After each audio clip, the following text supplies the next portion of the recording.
안녕하세요. 세무사 이은지입니다. 오늘은 그 병원을 개업할 때 개원 자금 마련 방법에 대해서 좀 알아보려고 하는데요.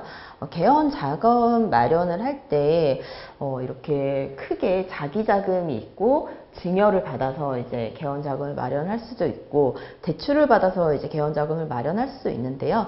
이 자금을 마련할 때 좀 검토를 하셔야 될 부분들이 있어서 말씀을 드리려고 합니다.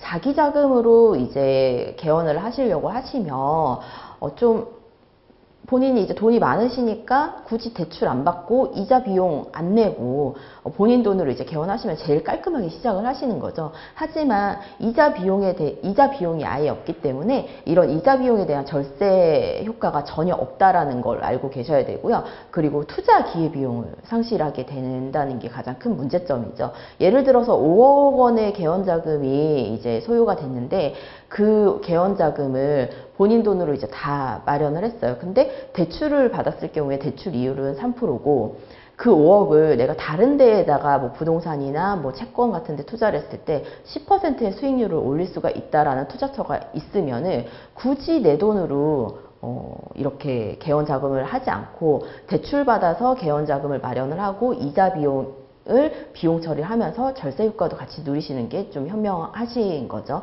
그래서 자기 자금으로 개원을 하시게 되면은 투자에 대한 그 기회비용을 상실한다는 점과 그리고 자금 출처 조사에 대해서 굉장히 유의를 하셔야 됩니다. 그 5억이라는 돈이 굉장히 적은 돈은 아니기 때문에 본인이 세무서에 이제 신고된 소득이 어느 정도가 있는지를 미리 파악을 하신 다음에 뭐 상속을 받은 게 있다거나 증여를 받은 게 있다거나 아니면은 내가 근로자로서 이제 급여 신고를 했다거나 이런 것들을 좀 소상히 파악을 하셔서 나의 소득이 증명이 돼야 자기 자금으로 개원을 하셔야 좀 나중에 세무 간섭을 좀 피하실 수가 있고요.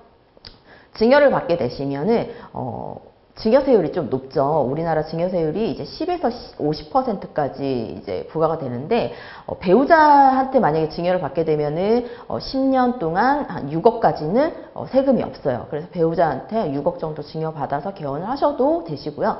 부모님한테 증여받는 경우는 10년 동안 5천만 원까지 증여세가 없기 때문에 부모님한테 증여받는 경우에는 증여세가 나올 수밖에 없겠죠.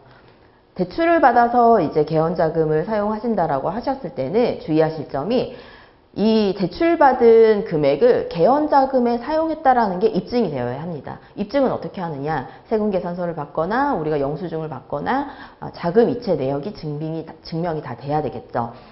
이렇게 대출을 받아서 우리가 이자 비용이 이제 집 나갈 때 이 이자 비용을 전액 다 경비 처리를 하고 싶다라고 하시면은 병원 시설과 설비 구입에 사용을 하셔야 되고요. 그 대출금을 비용에 사용을 하시면 안 됩니다. 우리나라는 그 세법상 내가 100의 차입금을 100원을 이제 발생을 시켰는데 자산을 100원을 다 써야 그 이자 비용을 비용 처리를 해주지 100원은 차입을 했는데 사업용 자산은 50만 구입을 하고 나머지 50은 뭐 직원 급여 주고 이렇게 비용으로 썼다.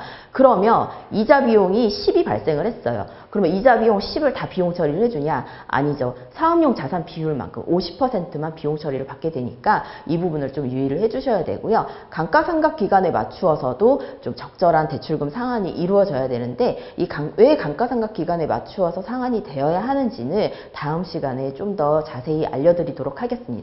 이상 개원자금 시 이제 검토 사항에 대해서 알아보았습니다. 이은지 세무사였습니다. 감사합니다.